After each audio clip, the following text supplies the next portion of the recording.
Buenos días con todos. Bienvenidos al Vistage Latam Conversa, que abordará la temática ciberseguridad y la gerencia general, cómo gestionarla para mitigar el riesgo. Es un gusto contar hoy con la presencia de nuestro expositor Iván Goicoechea y dos miembros de la comunidad Vistage. Por un lado nos acompaña Alonso Estrada, gerente general de Socosani desde Perú, y desde Argentina, Eduardo Stradella, presidente de New Panel, quienes formarán parte de la mesa redonda compartiendo sus experiencias. Les hago una breve introducción de Iván, ya que él también se va a presentar. Iván es ingeniero de sistemas y trabajó más de 25 años en el mundo corporativo de tecnología y telecomunicaciones, en empresas como IBM, AT&T, Nokia, entre otras. Y a partir del 2019 fundó PIP Cybersecurity Solutions, empresa especializada en soluciones de ciberseguridad. En Perú tenemos la suerte de tenerlo como expositor y estamos muy contentos de que ahora otros países de la región puedan escucharlo. Iván, te cedo la palabra. Bienvenido. Muchísimas gracias, Kiara. Bienvenidos y buenos días con todos. Para mí es un gusto, es un honor poder dirigirme a todos ustedes y compartir un poco nuestra visión y experiencia en este tema tan relevante como es la ciberseguridad. Voy a compartir mi pantalla. Un segundo, por favor.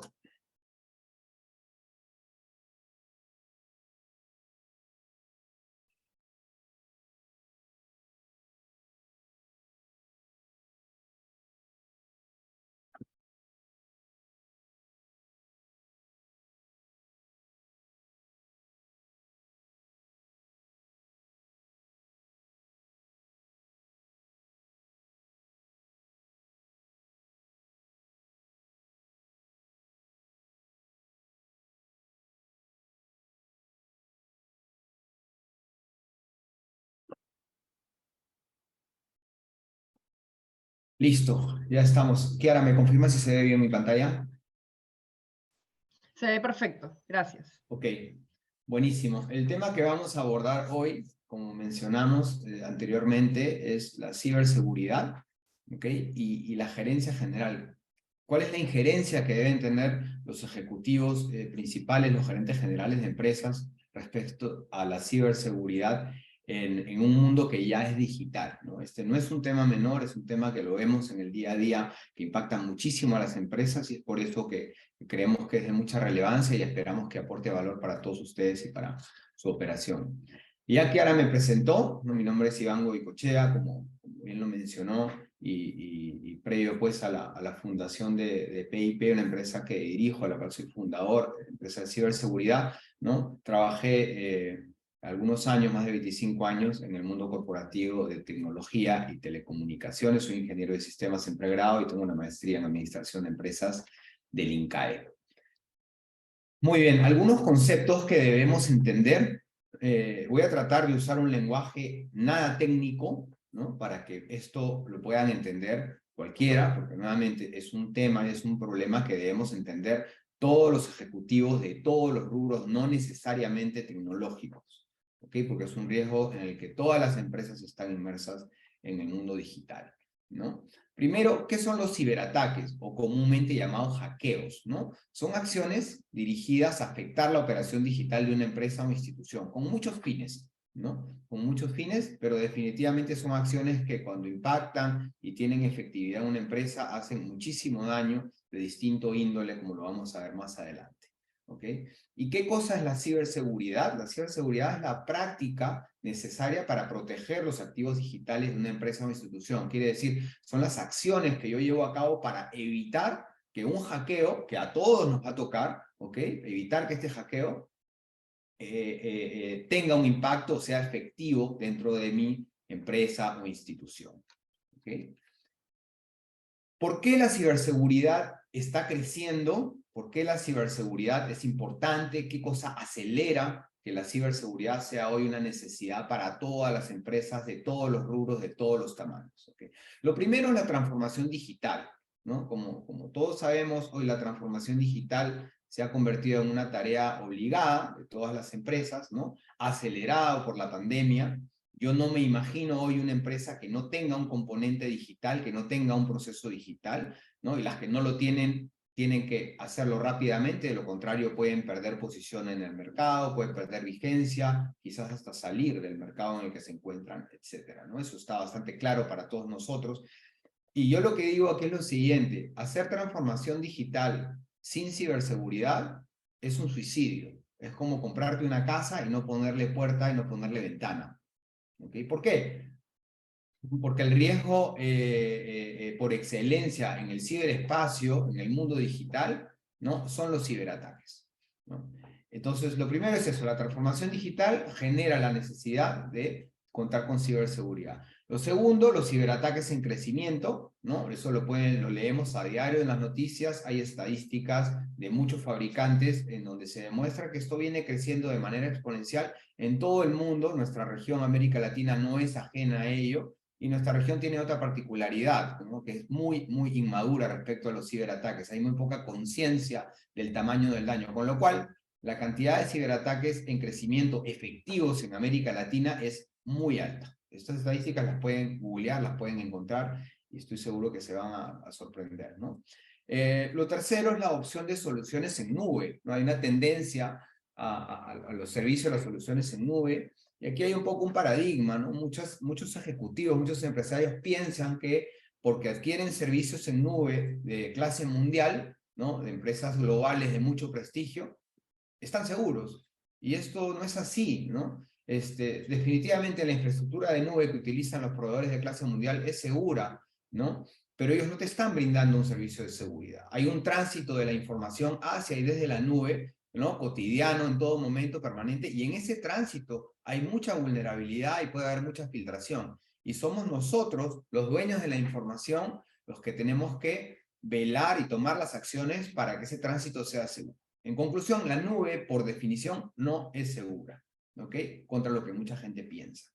El cuarto, Internet de las cosas. Ustedes han escuchado este concepto, está asociado al concepto de industria 4.0, quiere decir dispositivos conversando con dispositivos a través del Internet, a través del ciberespacio, ¿no? Esto genera mucha eficiencia desde el punto de vista de procesos. Por ejemplo, en la minería y en la industria, ¿no? Hay una clara tendencia a la automatización de procesos utilizando la tecnología, ¿no? Esa es la parte buena. La parte no tan buena es que dos dispositivos conversando entre ellos son sumamente vulnerables. Entonces, Internet de las cosas, industria 4.0, automatización de procesos, el concepto de OT, Operational Technology, que se utiliza tanto en minería e industria, tienen que estar acompañados, ¿no? De una gestión robusta de ciberseguridad. De lo contrario, el riesgo que se asume es muy, muy alto.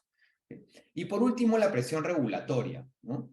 En nuestros países está claro que la delantera en cuanto a temas regulatorios los lleva la industria de la banca, ¿no? La industria financiera, el sector financiero, ¿ok? Sin embargo, es una tendencia a nivel global que ya los países empiezan a dar cuenta del tamaño del riesgo y empiezan a regular otras industrias, otras actividades económicas que son críticas para el desarrollo de un país, ¿no? Entonces, todo este conjunto de aceleradores hacen que la ciberseguridad esté cobrando cada vez más relevancia, que haya más demanda, que haya más interés, etcétera. Nuevamente, en nuestra región todavía hay mucho, mucho camino por recorrer. Nosotros dedicamos parte de nuestra agenda a, como le llamamos, evangelizar, ¿no? Porque es una pena ver que la mayoría de empresas se preocupan de la ciberseguridad de manera reactiva, una vez que les pasó un incidente, y los incidentes traen costos bastante altos, como lo vamos a ver aquí en esta lámina, ¿no? ¿Qué es lo más común? No voy a hablar nuevamente en términos técnicos, pero lo que pasa más en el día a día es lo siguiente, ¿no? Te roban la información, ¿no? Te secuestran la información, ¿no? O te afectan los servicios digitales. Entonces, hay otros tipos de ciberataques, tienen otros nombres técnicos, pero voy a hablar de lo que vemos de manera más común en el día a día, ¿no? Las consecuencias que trae cualquiera de estos incidentes para las empresas son una o más de las que vamos a mencionar. Uno, pérdida de clientes. Dos, pérdidas económicas significativas. Tres, puede incurrir en multas. Cuatro, hay un impacto reputacional negativo, ¿no? Imagínense que tengan ustedes un e-commerce y que el e-commerce salga de funcionamiento 24, 48 horas, una semana, qué sé yo, No volveríamos a buscar ese e-commerce para comprar y seguramente vamos a comprarle a la competencia, ¿no? O imagínense que entro a la página de un e-commerce y eso me deriva a una página de apuestas, ¿no? Que son casos típicos que hacen cuando hackean páginas web, ¿no? Y por último, quiebras, ¿no? Hemos visto quiebras de empresas, sobre todo pymes, ¿no? Porque no tienen las espaldas financieras para salir de una crisis generada por un ciberataque. En conclusión, los ciberataques no son un tema de tecnología, no son un tema de sistemas. Es un problema del negocio, desde que puede impactarte de una manera tan fuerte el negocio. Es un problema que debe estar en el mapa de riesgos de los negocios, de todos los negocios en el mundo digital, por ende debe estar en la agenda de riesgos de los ejecutivos principales de una empresa, de la gerencia general de una empresa, ¿no? Lo que vemos mucho hoy, cuando se da un hackeo potente a una empresa, es que se genera una crisis porque no se sabía que se estaba incurriendo en ese riesgo. Hay un desconocimiento del riesgo en el mundo digital. Nuevamente, la transformación digital es un concepto apasionante, es una práctica muy buena que estamos llevando a cabo todas las empresas, pero hay que verla, ¿no?, en su totalidad. Es un nuevo modelo de operación que trae un nuevo mapa de riesgos, y dentro de ese mapa de riesgos, el primero, ¿no?, en potencia, en ranking, son los ciberataques o hackeos. Vamos a conversar un poco, o les voy a mencionar un poco lo que nosotros vemos en el día a día y que se tiene que desmitificar, ¿no? Hay algunos mitos de contexto, me pasa mucho cuando converso con ejecutivos, directores de empresa, y hay algunos mitos que son más técnicos, ¿no? Por ejemplo, muchas empresas te dicen que esto no les va a pasar, ¿no?, que esto es un problema solamente del sector financiero. Es mentira, eso no es así, ¿no? Otras te dicen, no, yo soy muy pequeño, soy una empresa mediana, yo no soy atractivo para los hackers. Es mentira, todos somos atractivos para los hackers porque nuestra información, nuestros activos digitales son fundamentales para nuestra operación. Con lo cual, ahí tienen un elemento de extorsión y de hacernos daño de manera importante, ¿no? Y la última, ya la mencioné, soy una empresa mediana o pequeña, esto no es exclusivo de la gran empresa. Les doy una estadística, en mi país el 78% de los ciberataques van dirigidos a las pymes. ¿Ok? Entonces, no hay que hacer vista gorda al problema, no hay que pensar que esto no nos va a pasar, basta con ver la proyección de crecimiento de los ciberataques y yo les aseguro que en menos de 2 años a todos nos van a haber intentado hackear, algunos con éxito y algunos sin éxito, ¿no? Y luego hay algunos mitos técnicos, ¿no? También conversando con muchos ejecutivos me dicen, no, yo tengo antivirus. Está bien, el antivirus, antes llamado antivirus, ahora los gestores de ciberseguridad para las laptops, endpoints, etcétera, ¿no?, son un elemento fundamental en una gestión de ciberseguridad, pero no te solucionan ni el 20% del problema, no es todo, ¿no?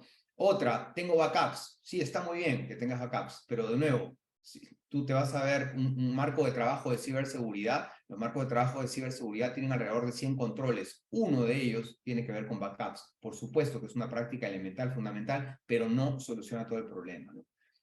Hay otro, ¿no? Mi proveedor de internet me vendió ciberseguridad. Sí, colocan normalmente un elemento que técnicamente se conoce como el firewall, ¿no? Pero si ese elemento no está customizado a medida de la empresa y si no está monitoreado 24/7, de poco sirve. He conocido muchas empresas que han sido hackeadas que tenían este tipo de soluciones. Entonces sí, es un elemento importante, pero no gestiona el tema en su totalidad, ¿no?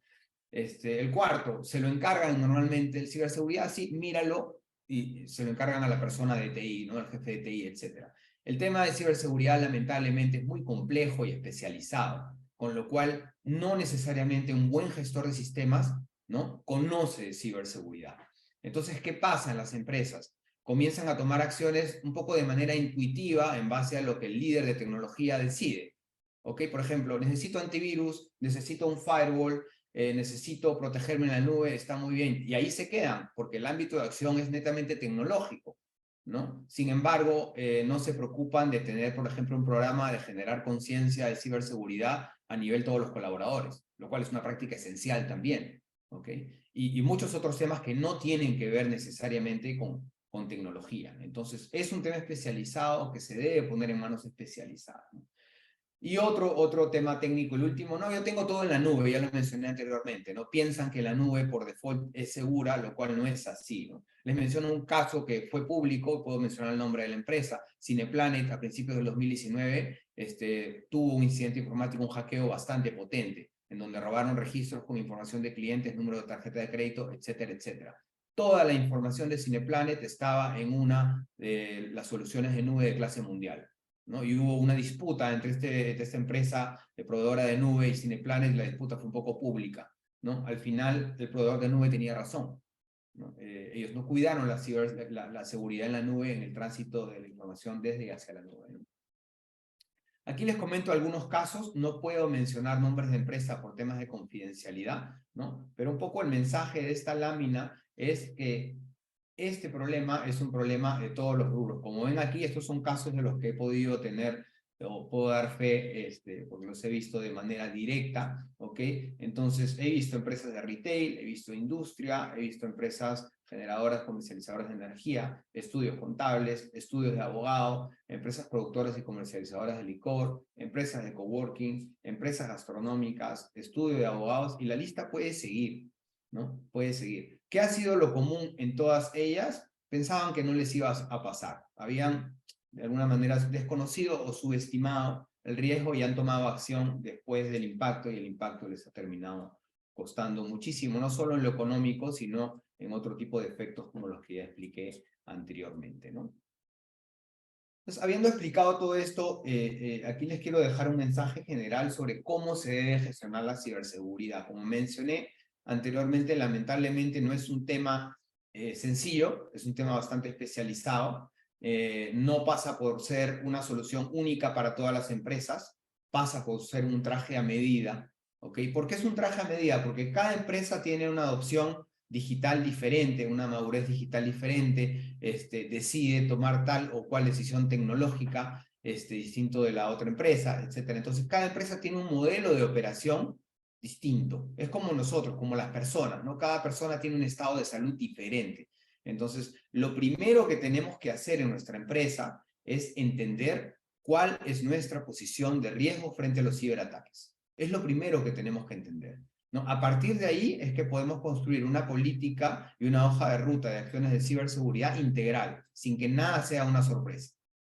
Nuevamente, lo que se estila es dejarle esto a la gente de tecnología, que hace muy bien su trabajo en el campo tecnológico, pero deja muchas brechas por desconocimiento. Y cuando vienen los ataques por ahí, resulta ser una sorpresa para todo el mundo. Eso no es un riesgo gestionado, ¿no? Entonces, nuevamente, les recomiendo que tengan un diagnóstico claro de dónde están, frente al riesgo, y a partir de ahí empiecen una hoja de ruta y empiecen a mejorar la posición de riesgo, obviamente atacando los puntos más vulnerables y críticos dentro de cada una de sus empresas, ¿no? Y dejando pues los de riesgo medio o menor para el final, ¿no? Entonces, pasa por ser un traje a medida. Obviamente hay elementos que son comunes a todas las empresas, como los que mencioné anteriormente.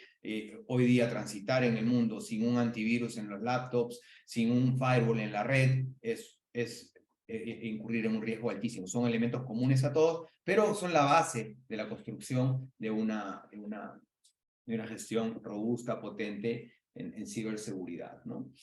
Y antes de terminar, les quiero dejar algunos mensajes que me parecen importantes. Yo espero que esta presentación les sirva y que se lleven algo que les aporte valor a cada una de sus empresas, ¿no? Entonces, yendo al título de la presentación, que tiene que ver con la conexión que debe haber entre la gerencia general y este tema de los ciberataques, ¿no? ¿Por qué debe ser así? Repasando, número uno, porque es un problema del negocio, no es un problema tecnológico, ¿ok? Si a tu empresa le secuestran la información y le paralizan la operación, no es algo que te va a solucionar la persona de TI, es un problema muy grande que va a tener el gerente general si esto sucede, ¿ok?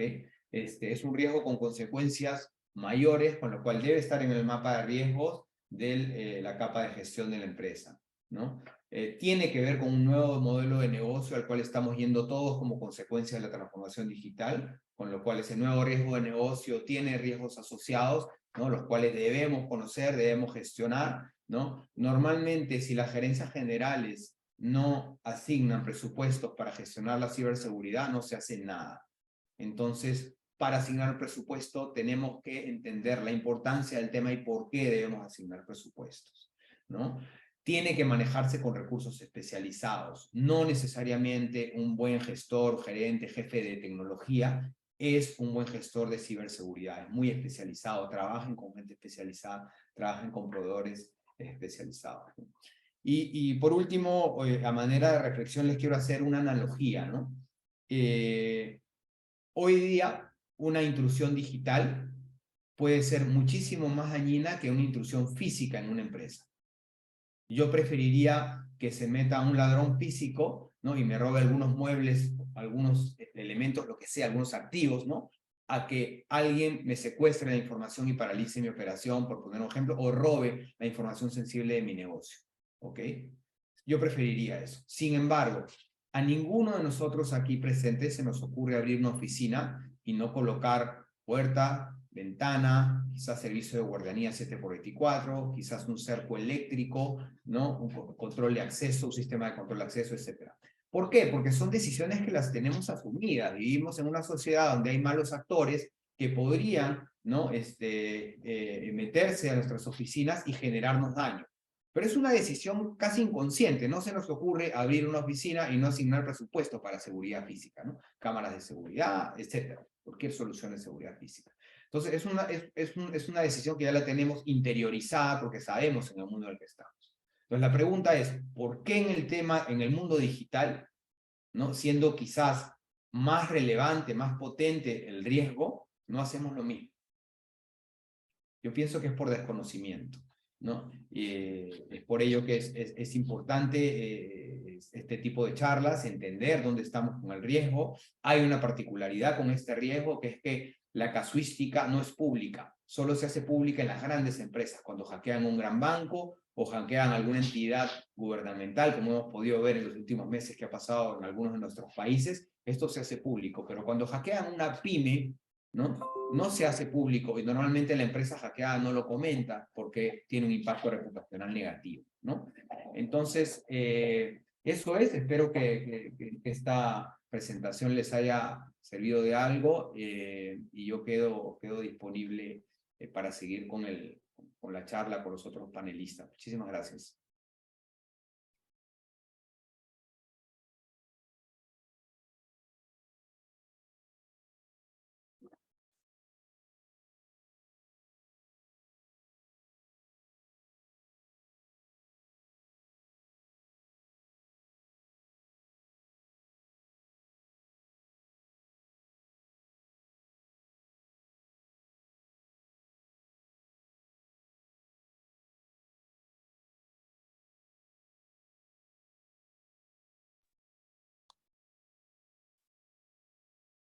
Bueno, Eduardo, José, esperamos que nos cuenten sus casos de lo que vivieron, de cómo lo solucionaron.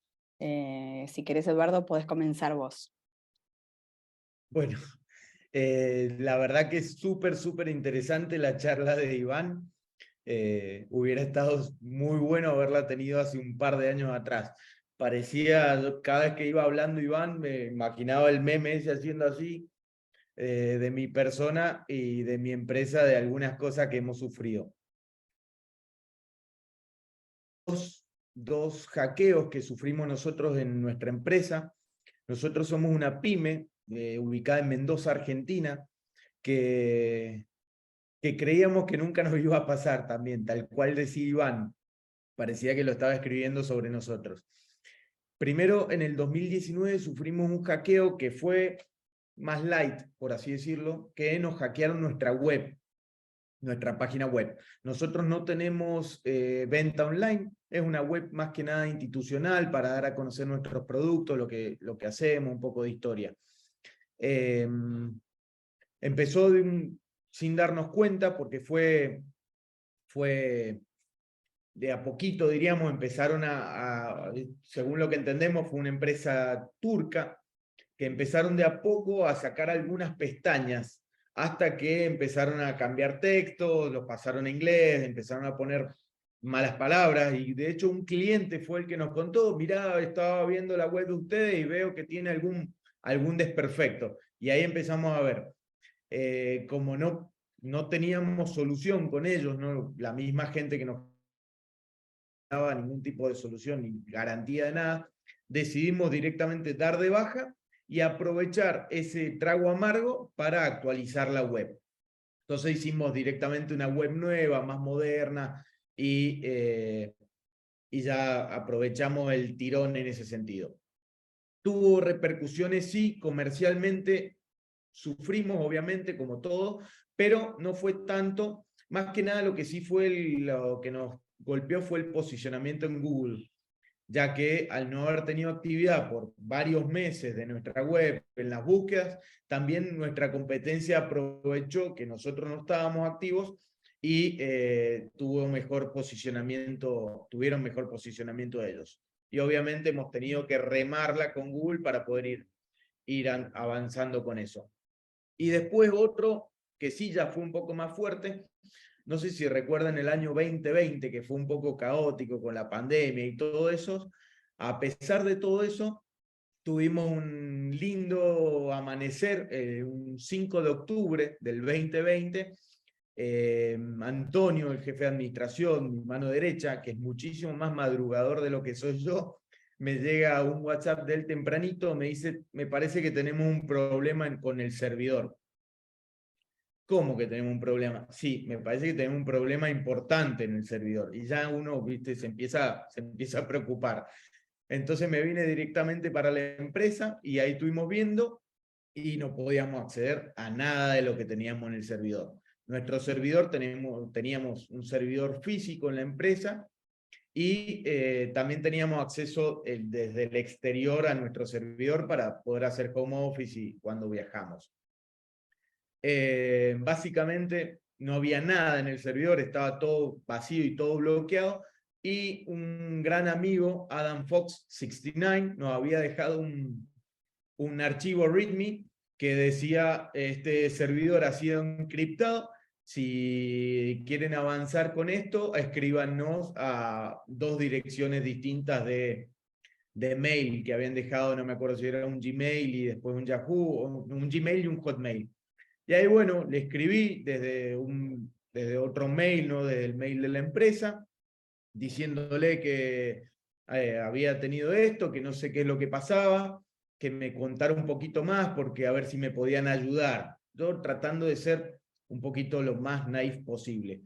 Obviamente, esto tuvo un principal problema, es que nosotros hacíamos un backup externo, no solo en nuestro servidor, sino externo, que ese fin de semana me lo olvidé yo de llevar, lo sacaba, me lo llevaba para que no estuviera todo en el mismo lado físico, y me lo olvidé, y accedieron no solo al servidor, sino también al disco duro externo de backup que teníamos, que estaba muy bueno, estaba muy completo todo, pero bueno, obviamente encriptaron todo.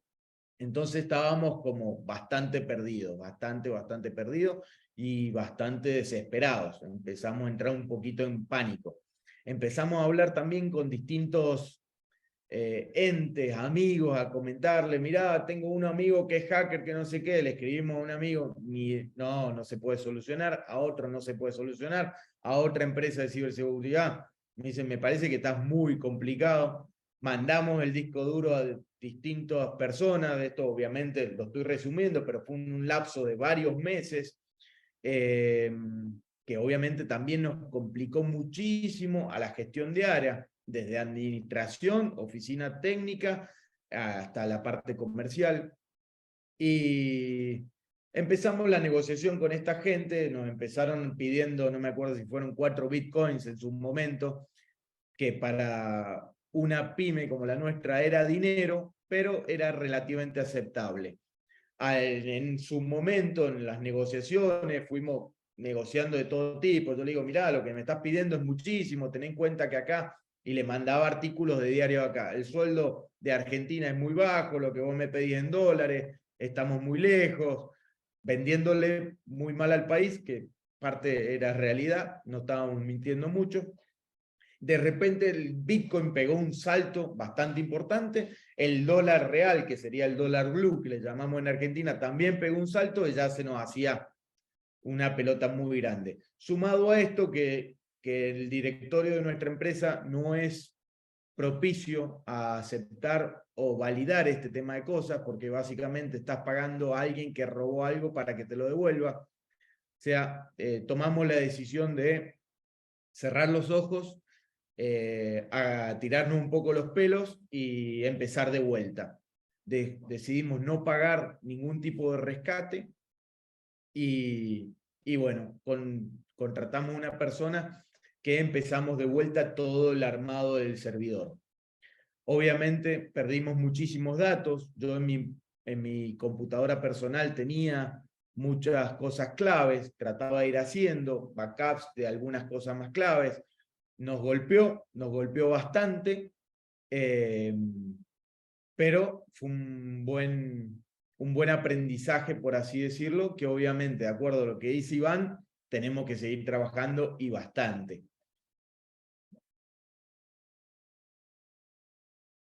Hemos tomado ahora distintas medidas, tenemos backup físico, backup en el servidor, backup en la nube, hemos puesto distintos tipos de firewalls, estamos con todos los antivirus lo más actualizado posible, pero hoy día estoy viendo que todavía esto no es suficiente, por lo cual tenemos que seguir trabajando bastante a conciencia.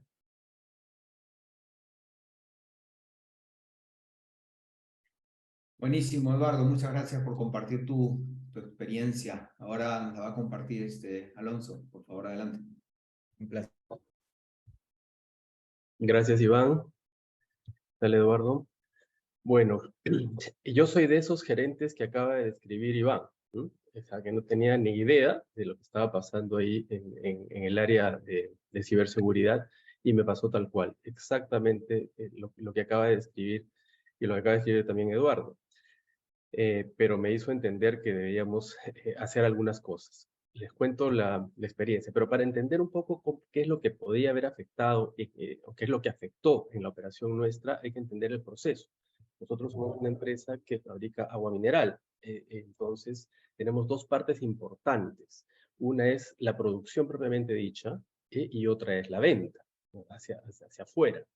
Entonces, hay dos rubros, digamos, muy importantes que manejan información. La primera es que todos los planes de producción y todo lo de la compra de insumos, el abastecimiento, todo eso está también en un sistema, en un ERP. Usábamos nosotros el Business One, pero para el módulo de ventas estábamos migrando hacia otro porque no era tan amigable. Entonces, estábamos en la construcción de hacer un sistema medio hechizo por nosotros mismos para poder atender a la base de clientes que más o menos pues, en el mercado que atendemos es alrededor de 30 mil, ¿no? Porque vamos a un mercado de consumo masivo, o sea, canal tradicional. Todo comenzó el 22 de abril del 2019, yo recibo una llamada más o menos a las 8 de la mañana del gerente de administración y finanzas y me dice, nos han secuestrado el servidor. Entonces, para mí me estaba hablando en chino, porque yo no entendía absolutamente nada, porque yo no estoy en ese tema, no estaba en ese tema. Con lo cual, bueno, a ver, cuéntame qué significa eso. Pues no sé, si nos han secuestrado, llama, ve, averigua, o sea, resuelve, pues no, o sea, haces tu chamba, ¿no? Habla con el pata de sistemas para que lo arregle. Entonces me dice, no es así tan fácil, me dice, es una cosa un poco más complicada que eso. Entonces, bueno, igual, yo tenía un día súper ocupado, entonces le dije, bueno, resuelve y hablamos a mediodía. No le hice ni caso. Entonces, eso lo digo para que se vea que realmente hay que darle la importancia que esto requiere. Y yo no se la di, en ese momento no tenía ni idea de lo que estaba pasando. Pero les voy a contar lo que pasó. Entre la 1:30 de la mañana y las 6 de la mañana de ese día, el servidor principal había sido vulnerado a través del web service, ¿no? Que se encontraba abierto para Internet. ¿Por qué? Porque los vendedores accedían ahí a través de sus módulos, de sus aplicativos, de sus teléfonos, para poder pasar los pedidos. Entonces, los pedidos se pasan a lo largo de todo el día, a las 4 de la tarde se cierra y se factura y está listo para hacerse el picking para los camiones para el día siguiente. Entonces, es el proceso habitual de todos los días. Entonces, eso está abierto. Y los atacantes aprovecharon una falla en Windows Server para que saltó, en algún momento dejó de funcionar bien y atacaron e instalaron ahí un virus, que no sé si fue en ese momento o fue antes, yo creo que fue antes, que se llama ransomware. Yo estoy hablando ahorita leyendo porque o sea, yo no sé exactamente los términos, pero que eso es lo que ocurrió. Un malware muy potente y que era muy difícil de revertir los daños, y entonces eso lo que hizo fue encriptar efectivamente toda la información. No borró absolutamente nada, pero encriptó toda la información y no podíamos acceder. Supimos a través de las consultas que se empezaron a hacer en ese momento que a empresas que podían darnos el servicio de rescate de la información, que había habido un ataque masivo o casi masivo en varias empresas en Perú, una empresa avícola, una empresa financiera, y en Ecuador, incluso también algunas en otros países de Sudamérica. Entonces, creo que el ataque venía de algún servidor de Europa del Este y que no sabíamos exactamente qué cosa estaba por ahí. Todo el día estuvieron, yo me fui involucrando a media mañana con el tema porque ya veía que era más serio de lo que yo inicialmente pensaba. Tanto el gerente de administración como el jefe de sistemas estaban todo el día viendo qué podían hacer y cómo solucionar, pero ya conforme pasaba el tiempo se iban dando cuenta de que era mucho más complicado de lo que pensaba, porque todo el mundo les decía que eso era imposible de recuperar si es que no se negociaba o se preguntaba algo a la gente esta que había atacado. Bueno, evidentemente también recibimos el correo de los atacantes y que decían que tenían la información secuestrada y pidieron la módica suma de $150,000 en Bitcoin también. O sea, que el tipo de cambio era 5.700 cada uno y pidieron 20. Porque ellos pensaban que, o sea, según el ataque que habían hecho, que el servidor era a gama alta y que normalmente esos servidores estaban en empresas grandes. Nosotros no somos una empresa grande, somos una empresa que es mediana, pequeña, pero teníamos ese servidor porque estábamos migrando hacia tener un módulo de ventas más grande, manejando una gran base de datos de los clientes a los cuales atendemos, que son bodegas, fundamentalmente.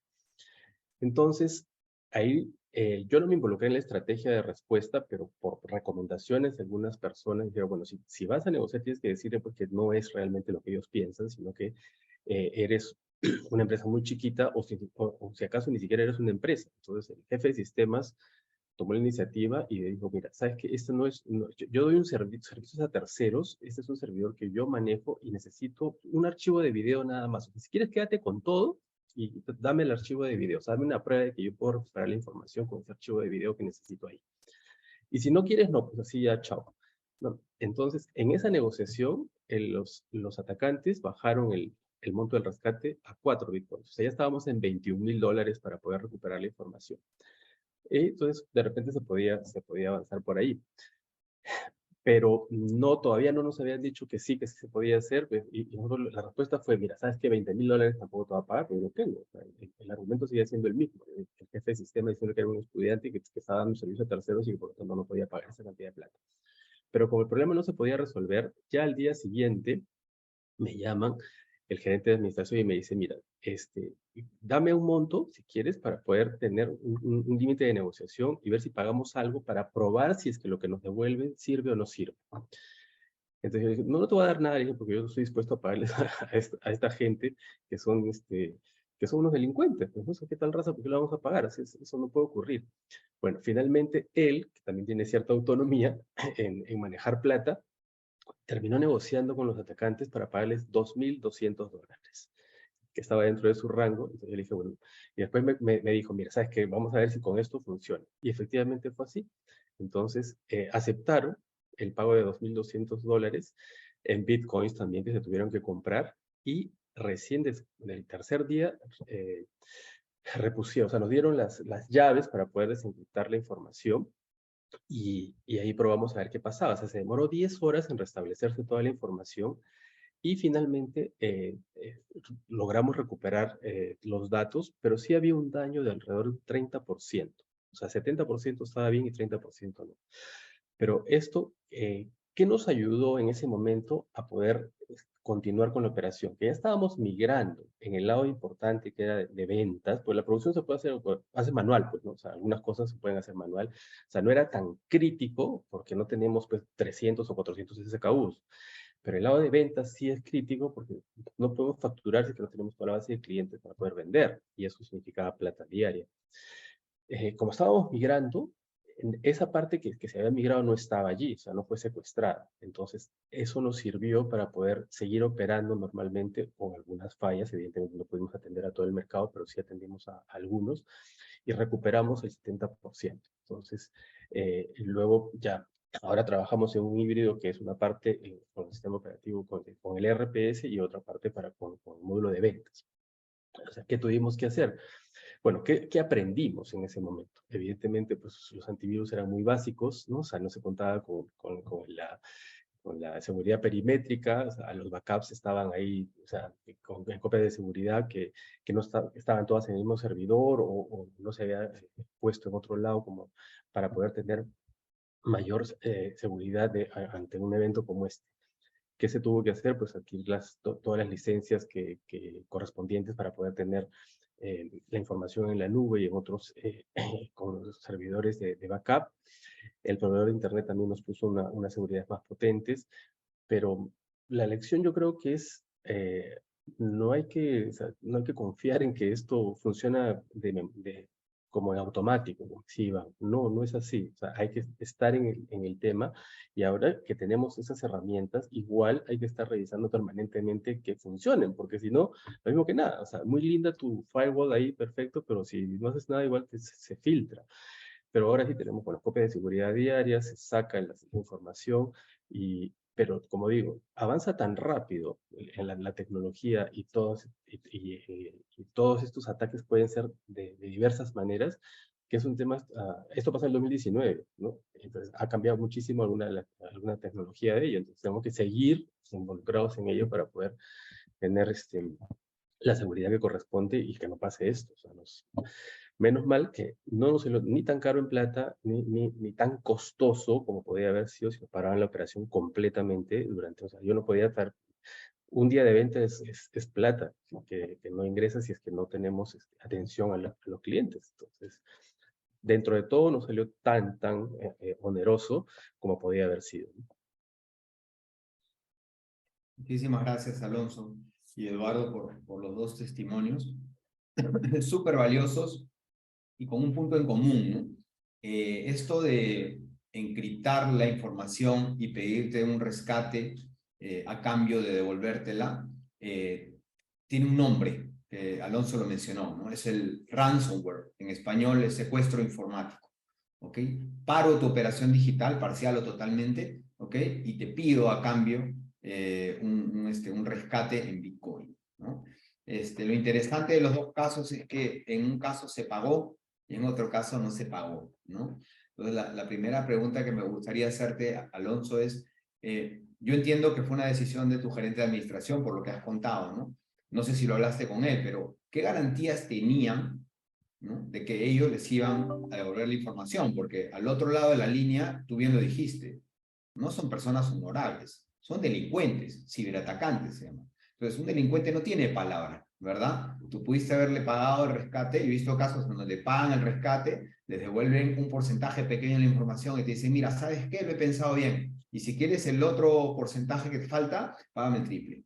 Y siguen jugando a la extorsión, ¿no? Entonces, no tienes garantía por ese lado. Entonces, no sé si conversaste esto con tu gerente de administración o no, o qué garantías tenían de que les iban a devolver efectivamente la información. Ninguna, cero, o sea, absolutamente ninguna, no sabíamos nada, sabíamos que nos enfrentábamos a alguien o algunas personas que en el otro lado que no te daban ninguna certeza que eso iba a ocurrir. Ahora, el asunto es que, bueno, ok, vamos a correr el riesgo porque ya es un monto bastante menor al que inicialmente dijeron. Entonces, ante perder $2,000 o recuperar algo de la información, el costo no era tan alto, el costo-beneficio, o sea, ok, está bien. O sea, ya, como digo, él tomó la decisión, o sea, sí me dijo, después de que ya estaba negociando en ese monto, y dije, bueno, ok, vamos a hablar, pero no, certeza, o sea, ni siquiera una pista de que podía ocurrir. De hecho, devolvieron, demoró como 10 horas, o sea, todavía no sabíamos qué iba a pasar, si es que lo que estaba recuperándose iba a estar o no iba a estar, porque pasaban horas y pasaban horas y pasaban horas y no teníamos todavía acceso. Entonces, cuando terminó el acceso, ya el jefe de sistemas vio, sí, mira, o sea, está bien, estamos al 70%, igual se han dañado cosas, pero, bueno, por $2,000 creo que esto no está tan mal, finalmente, ¿no? Eso fue. Sí, mira, el caso que tú has tenido es una encrucijada, una decisión difícil que he visto a muchos gerentes generales tomar, ¿no? Lo que se recomienda es, como en todo en la vida, somos gente de bien, se recomienda no negociar con delincuentes. ¿Por qué? Porque simplemente alimentas el sistema. Es como comprar un autoparte robado, no está bien, ¿correcto? Pero uno a veces toma decisiones de manera sistemática, con cabeza fría en las empresas, y como en tu caso, ¿no? Ante el monto bajo, decides correr el riesgo porque no tienes otra alternativa. Entonces, fíjate en manos de quién estás poniendo la operación, el negocio. Hubo un caso público muy sonado en Estados Unidos, un gasoducto totalmente automatizado, fue secuestrado informáticamente, paralizaron la producción del gasoducto, se desabastecieron 5 estados contiguos en combustible en Estados Unidos, la gente haciendo cola para echar gasolina en Estados Unidos, yéndose a otro estado a echar gasolina, sube el precio, ¿no? Y este señor gerente general de ese gasoducto, ¿no? Fue cuestionado hasta por el gobierno, y él salió a decir: en mi matriz de decisiones, la mejor opción que tuve, fue tener que pagarles. Fueron varios millones de dólares, ¿no? Entonces, es una encrucijada en los que justamente se ven los gerentes generales. ¿Por qué? Porque desconocen. Yo creo que en la mayoría de casos se desconoce el tamaño del riesgo, y cuando el problema salta, pues la responsabilidad de la solución está en el gerente general, no está en el jefe de sistema, ¿no? Por eso la relevancia de que los gerentes generales estén implicados en el tema, como lo hemos venido contando en la presentación. Así que gracias, Alonso, por compartir eso. Ahora me gustaría hacerle una pregunta a Eduardo. Eduardo tomó el otro camino, no pagaron, pero tuvieron que prácticamente, como lo dijiste, Eduardo, reconstruir todo desde cero, ¿no? Y eso puede haber sido un esfuerzo tremendo. En ese esfuerzo tremendo tienes un costo de oportunidad, porque estás destinando recursos que están orientados al negocio, los estás destinando a recuperar la operación, ¿no? Por un lado, más allá de la afectación en el día a día por no tener la data, etcétera, etcétera. Entonces mi pregunta es, ¿por casualidad pudiste cuantificar cuánto les costó todo el incidente? Completo, bien claro, no lo tenemos, porque hay cosas de difícil ponerle precio, pero obviamente al mismo caso que con la web aprovechamos para renovar también un equipo que teníamos un poco viejo, por lo cual el servidor que compramos fue nuevo, las computadoras, pero sí fueron un par de miles de dólares billete de los que valen aquí. Claro. Y después, lo otro que no es fácil de cuantificar es el tiempo que cada uno le tuvo que invertir para recuperar desde sus móviles, desde sus celulares, desde sus computadoras, que cada uno tenía, todo para volver a volcar todo al servidor, fotografía, seguimiento de algunas obras, bueno, un montón de todo. Obviamente, pero tuvimos suerte de poder recuperar bastante. Teníamos otro servidor más antiguo que habíamos renovado en el 2017, que ahí teníamos toda la historia de la empresa, que nos sirvió muchísimo de backup también. Ok, gracias por la respuesta. Sí, es cierto lo que tú dices, Eduardo, ¿no? Cuantificar lo intangible a veces es muy difícil, ¿no? Pero sabemos que en este tipo de eventos el impacto es en parte intangible. Lo económico se puede medir rapidito, ¿no? Pero ¿cómo mides ese costo de oportunidad de tu equipo enfocado por días o semanas en recuperar la operación, ¿no? ¿Cómo mides ese tiempo que estuviste fuera de Google y que la competencia tomó ventaja? ¿Cuánto market share te ganó? ¿Cuántos clientes dejaste de tener en ese momento? Es un poco más complejo de medir, ¿no? Yo creo que la conclusión es, siempre este tipo de eventos tienen un efecto de impacto negativo. El costo es muy relevante para las empresas, muy relevante. Sí, Iván, y ahí te interrumpo un segundito, no solamente el tiempo, el market share, todo eso, sino también otro que es muy difícil de medir, que es el dolor de cabeza y el estrés y los tironeos que hay dentro de la empresa y todo eso que uno se desconcierta muchísimo. Y eso es algo que tampoco tiene precio.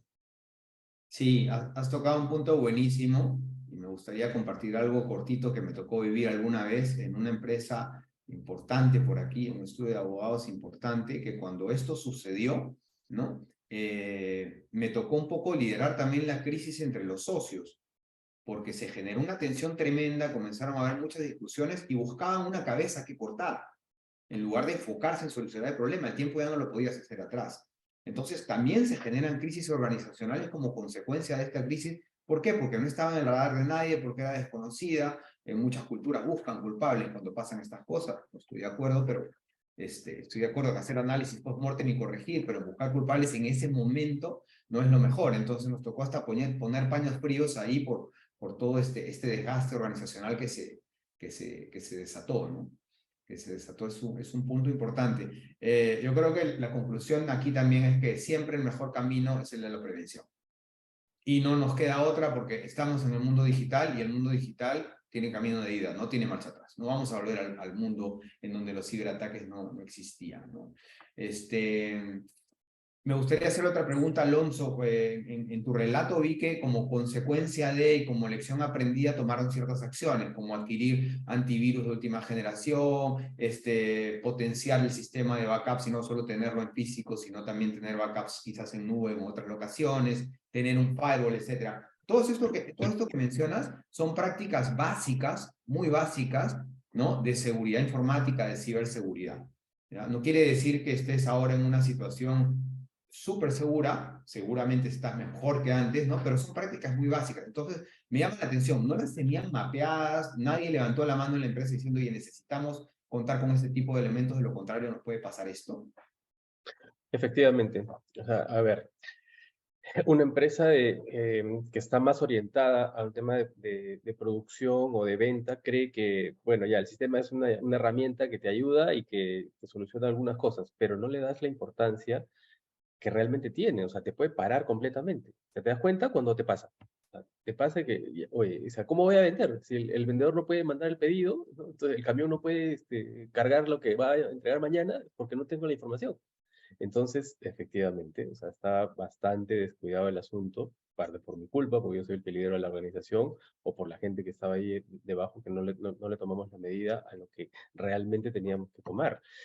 Pero sí, o sea, era totalmente descuidado. O sea, no había todos esos elementos de seguridad que son básicos. O sea, eso hay que tenerlo, pero de una. Y claro, o sea, esta gente está mirando todo y sabe perfectamente bien dónde puede atacar y ve una vulnerabilidad como esta y dice, bueno, aquí hay algo, ¿no? Entonces miran y pasa lo que pasa. Entonces, ahora sí hay que estar más atentos, evidentemente, cuando te pasa algo, pero ya pasó, pues, ¿no? O sea, ya te pasó el susto, el estrés, ¿no? La plata y todo lo que el evento genera. Y no había. O sea, hay que tener en cuenta eso para poder, ya, a quien nos esté escuchando, que es importante mirar y tenerlo. Sí, sí, sí, muy importante. Bueno, nada, muchísimas gracias nuevamente Alonso y Eduardo por compartir sus testimonios, sus experiencias. Es muy, muy valioso. Como lo dije, se conoce muy poca casuística de las pymes, prácticamente no existe casuística pública, con lo cual un empresario, un ejecutivo pyme asume que esto no está en su mundo y no es así. La estadística dice totalmente lo contrario y ustedes, bueno, han tenido el detalle de compartir lo que les ha pasado en sus empresas, justamente para evitar que sucedan empresas similares y apoyemos pues a generar conciencia y evitar que la gente se vea extorsionada por este tipo de cibercriminales, ¿no? Hay una cosita más que va en Sí. esta línea, ¿no? Claro, lo que pasa es que cuando te pasa una de estas cosas, hasta te da vergüenza, ¿no? Contar. Y decir, oye, pucha, qué rochoso, como se diría en peruano, ¿no? O sea, qué vergüenza, ¿no? O qué pena, dependiendo del país. ¿Entiendes? ¿Cómo vas a publicar aquí tus debilidades? Claro, ahora estamos en una comunidad Vistage y entendemos que todos somos amigos, pero igual te da vergüenza, pues, oye, qué barbaridad. ¿En qué mundo vives? Si ahora el mundo es digital y tú estás en nada. Pero es parte del tema de que probablemente pues, no quiere guardar y ocultar ciertas cosas que te pasan en este campo, ¿no? Sí, totalmente. Es algo que no, a la mayoría de gente no le gusta exponer, no le gusta contar, ¿no? Así es que por esa razón les agradezco y entiendo también que estamos en una comunidad de amigos empresarios, así que está muy bien. Quedan 4 minutos para las 10. Me gustaría seguir hablando con ustedes, pero ya el tiempo nos ganó un poquito. Así es que yo creo que es momento de cederle la palabra a Kiara o a Florencia ya para el cierre de la reunión. Nuevamente, muchas gracias, Eduardo, Alonso, y muchas gracias a todas las personas que se unieron y nos escucharon aquí. Un placer. Muchas gracias, Iván, Alonso, Eduardo. Y bueno, gracias a todos, a toda la comunidad. Como saben, nuestro propósito en Vistage es ayudarlos a que puedan tomar esas decisiones que beneficien sus empresas, colaboradores y la comunidad, ¿no? Muchas gracias por tu participación en el LATAM Conversa. Esperamos que el tema haya sido de su agrado y sobre todo les haya agregado mucho valor y dejado muchos aprendizajes. Les pediría, por favor, si nos pueden apoyar con esta encuesta al final de la sesión para poder evaluar la calidad de LATAM Conversa y conocer sus expectativas. Muchas gracias.